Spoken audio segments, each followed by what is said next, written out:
আসসালামু আলাইকুম, আশা করি সবাই ভালো আছেন। আলহামদুলিল্লাহ আমরাও ভালো আছি। আমি বরুণী আমেরিকা থেকে আজ অনেকদিন পর হাজির হলাম আপনাদের মাঝে ছোট্ট একটা ভিডিও নিয়ে। তো ভিডিও শুরুতে দেখতে পাচ্ছেন বিগ সাইজের একটা মাছ। ভিডিওতে যেমনটি দেখাচ্ছে না কেন, একটা মোটামুটি বড় সাইজের একটা মাছ।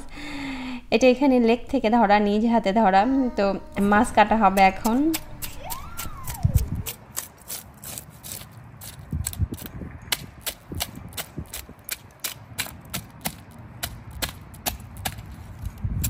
তো মাছটা কেটে দিচ্ছে আমার হাজব্যান্ড, কারণ এত বড় মাছ আমার পক্ষে কাটা সম্ভব না। আর যে চাপাটি দিয়ে কাটা হচ্ছে এটা খুব বেশি ভালো না। এরকম এই দুর্বল কোয়ালিটির চাপাটি দিয়ে মাছ কাটতে চাইলে স্ট্রং হাতে প্রয়োজন।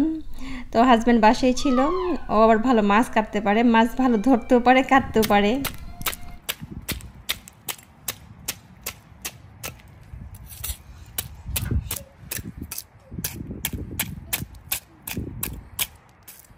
তো মাছটার নাম বলা হয়নি, এটা হচ্ছে বাফেলো।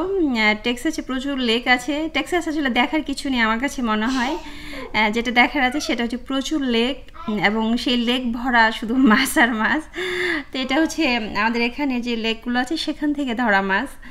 এবং শুধু এই মাছ না, প্রচুর ক্যাটফিশ আছে, বিভিন্ন ধরনের ক্যাটফিশ আছে, আরও অনেক ধরনের মাছ আছে। তো আমরা আগে পারিসা হওয়ার আগ পর্যন্ত আমি রনি প্রায় যেতাম মাছ ধরতে, বিশেষ করে ক্যাটফিশ ধরা যায় চিংড়ি দিয়ে, ছোট ছোট চিংড়ি দিয়ে প্রচুর ক্যাটফিশ ধরা যায়। দেখা যায় যে লেকের পাড়ে বসে 2 ঘন্টা বসে থাকলেই 5-6টা ক্যাটফিশ ধরা হয়ে যায়। আর সেটা টেস্ট অনেক বেশি ভালো বাজারের কেনা ক্যাটফিশ থেকে।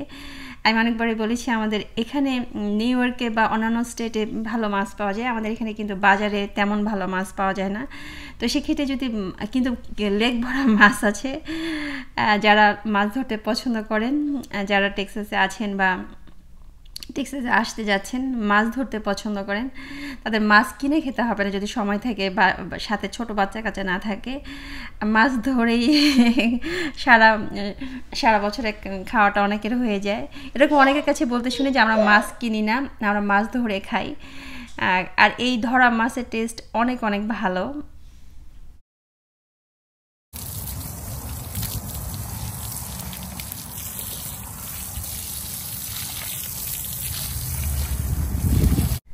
তো যেহেতু মাছ ধরার কথা বলছিলাম, আমেরিকায় যত লেক আছে সবগুলো লেকেই কিন্তু সবাই মাছ ধরতে পারবে, সবাই অ্যালাউ, কিন্তু কিছু রুলস আছে যেটা মেনে মাছ ধরতে হবে। তো আপনারা যে নতুন, যাদের নিয়মকানুন জানা নেই তাদের জন্য বলছে, হয়তো হেল্প হবে। তো প্রথম কথা হচ্ছে, মাছ ধরতে চাইলে অবশ্যই ফিশিং লাইসেন্স করতে হবে। ফিশিং লাইসেন্সটা করতে হয় বছর একবার করলে পুরো সারা বছর জুড়ে মাছ ধরা হয়। ইয়ারলি একবার ফিশিং লাইসেন্সটা করে নিলেই হয়। পার পারসন যে মাছ ধরবে তার নামে করতে হবে। এবং এরকম না যে বাসায় 4জনই মাছ ধরবো, লাইসেন্স করবো একটা, সেটা হবে না। পার পারসনের জন্য একটা করে লাইসেন্স করতে হবে ইয়ারলি।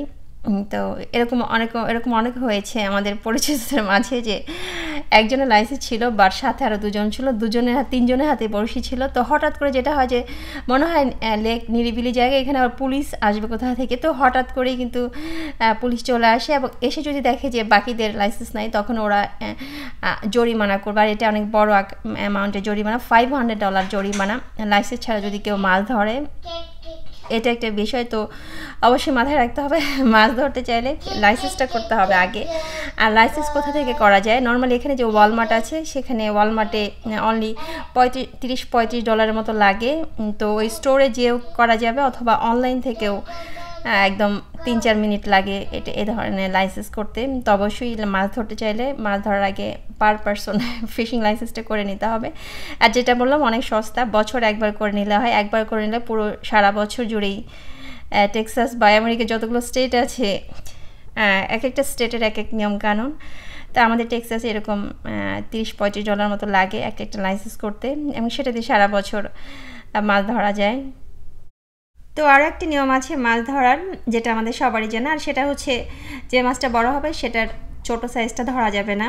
কিন্তু আমরা যারা দেশি মানুষ আছে তারা যেটা হয় যে ছোটো মাছ যখন ধরে ফেলি তখন মনে হয় কষ্ট করে ধরেছি, আবার পানিতে ছেড়ে দেব। যদি এরকম হয় এবং সেই সময় যদি পুলিশ এসে যায় এবং এসে যদি দেখে যে আপনার ঝুড়িতে ছোট সাইজের মাছ আছে তখন সেই ক্ষেত্রে ওরা জরিমানা করবে না, ওরা যেটা টিকিট দিয়ে দিবে। আর এটা নিয়মটা হচ্ছে তখন আপনাকে 6 ঘন্টা 4 ঘন্টা ক্লাস করতে হবে একটা, তারপর ক্লাস করে সার্টিফিকেট নিতে হবে, মানে আপনার মাছ ধরার নিয়মকানুনগুলো ওরা শেখাবে। এটা একটা হ্যাসেল, কারণ এত সময় কার আছে। তো এই তো এগুলো হচ্ছে টেক্সাস আমেরিকার লেকগুলোতে মাছ ধরার নিয়মাবলী। আমি চলে আসছি রান্নায়, ছোট আলু দিয়ে মাছটা একটু ঝোল ঝোল করে ভুনা করব।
তো মশলাটা একটু ভালো করে কষিয়ে নিব এবং তারপর মাছ ছেড়ে দিব।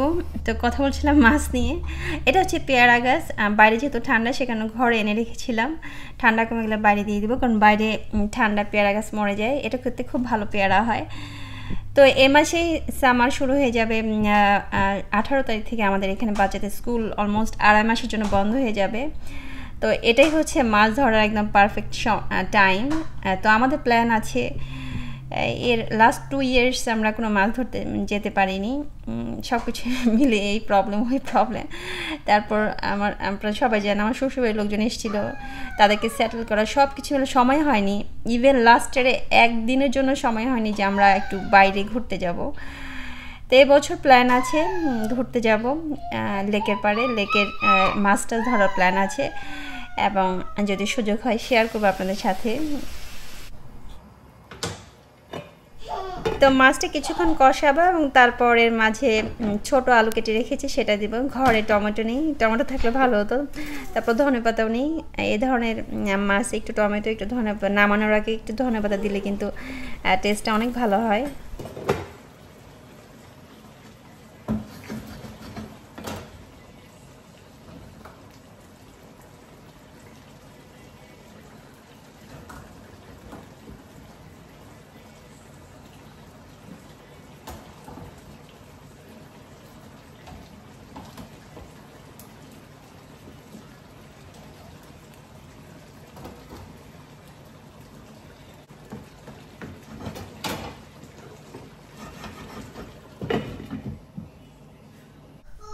তো খুবই অল্প সময় লাগবে মাছটা হতে, যেহেতু এটা ফ্রিজের মাছ না, ফ্রেশ মাছ হতে কিন্তু খুবই কম সময় লাগে। তো যে কথা না বললেই নয়, খুব কম ভিডিও শেয়ার করি আপনাদের সাথে। তারপরেও যারা আমার ভিডিও দেখছেন, আমাকে কমেন্টস করছেন, পৃথিবীর যেখান থেকে আমার ভিডিও দেখছেন, আমার কথা শুনছেন এবং আমাকে একটা কমেন্টস রাখছেন, আপনাদের সবাইকে অসংখ্য ধন্যবাদ। আর আজকে যারা প্রথমবার দেখছেন আপনাকেও অসংখ্য ধন্যবাদ।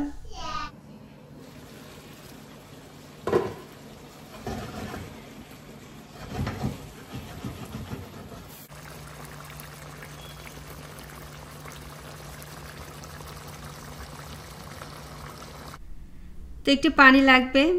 তো মাছ রান্না করতে যে সবসময় আমার যে সমস্যাটা হয় সেটা হচ্ছে হাঁড়ি ছোট হয়ে যায়। বাসায় অনেক হাঁড়ি, তারপরেও মাছ রান্না করার সময় আমি হাঁড়ি খুঁজে পাই না। আজকেও সেটা হয়েছে।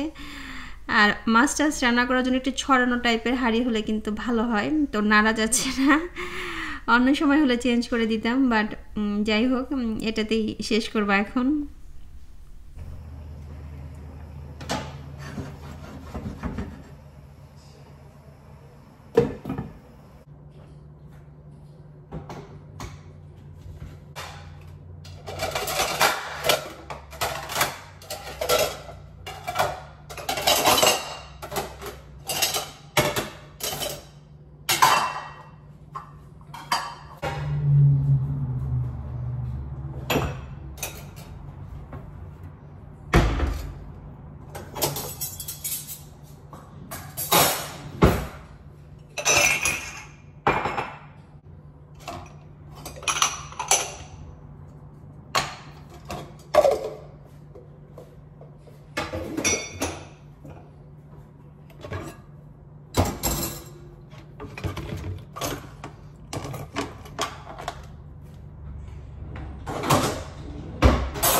এই তো মাজা ঘষা করা শেষ, এর মাঝে মাছ রান্নাটাও হয়ে গেছে, এটা নামাবো এখন।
Don't make any gold. Just a for you have to eat that with yourself. I said You just search a healthy recipe. food. When I stop eating any carb, like rice and everything is over. এই তো buffalo মাছের final look. তো একটু tomato বা যেটা বলছিলাম একটু ধনেপাতা দিলে আরও মজা হতো।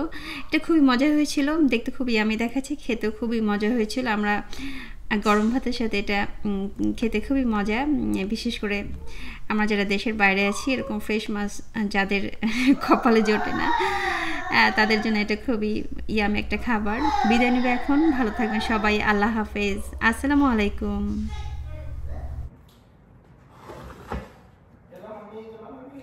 মামা কি চাই তোমার?